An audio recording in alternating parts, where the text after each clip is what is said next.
ce qu'on nous demande, c'est de déterminer la limite quand a tend vers plus l'infini de somme pour n égale 1 à plus l'infini de a sur n carré plus a carré.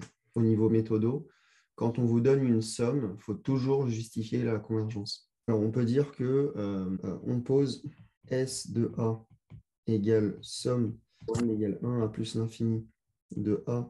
Et tu dis cette quantité est bien définie car c'est une série à terme positif, dont le terme général est équivalent à, on a dit A sur n carré, est équivalent à A sur n carré, terme général d'une série convergente. Voilà. Le mot magique, ça peut même être série de Riemann, vous pouvez le mettre entre parenthèses.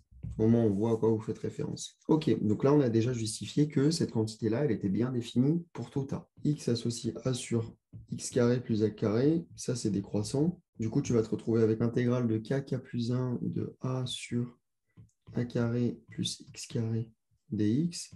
Ça, du coup, ça va être plus petit que A sur k carré plus a carré. Et ça va être plus petit, du coup, que k moins 1 à k de A sur a carré plus x carré dx. Ok, maintenant tu vas tout sommer. Tu sommes de 1 à n. Tu trouves avec la somme pour 1 à n plus 1 de a sur a carré plus x carré dx, qui va être plus petit que la somme pour k égale 1 à n de a sur k carré plus a carré, qui va être plus petit que la somme pour 0 à n de a sur a carré plus x carré dx. Et maintenant, tu peux calculer ces intégrales. Ça te fait arctangente de x sur a entre 1 et n plus 1.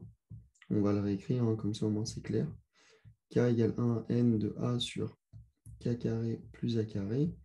Et tu te retrouves encore avec un arctangente de x sur a entre 0 et n du coup. Alors, du coup, là maintenant, ce que tu obtiens, tu vas obtenir à gauche.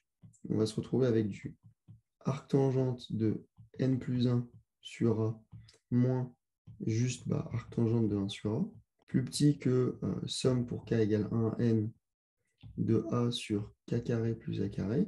Et à gauche, on va se retrouver avec évidemment du arctangente de n sur a, et arctangente de 0, ça fait 0. Du coup, on se retrouve avec ça. Et si on fait tendre n vers plus l'infini là-dedans, alors arctangente en plus l'infini, ça fait pi sur 2, moins arctangente de 1 sur a, et du coup, on se retrouve avec, c'est plus la somme, on va directement marquer SA, et à droite, on se retrouve avec arctangente de, pareil, l'infini, ça fait pi sur 2. Là, on met lim quand n tend vers l'infini, on se retrouve avec ça.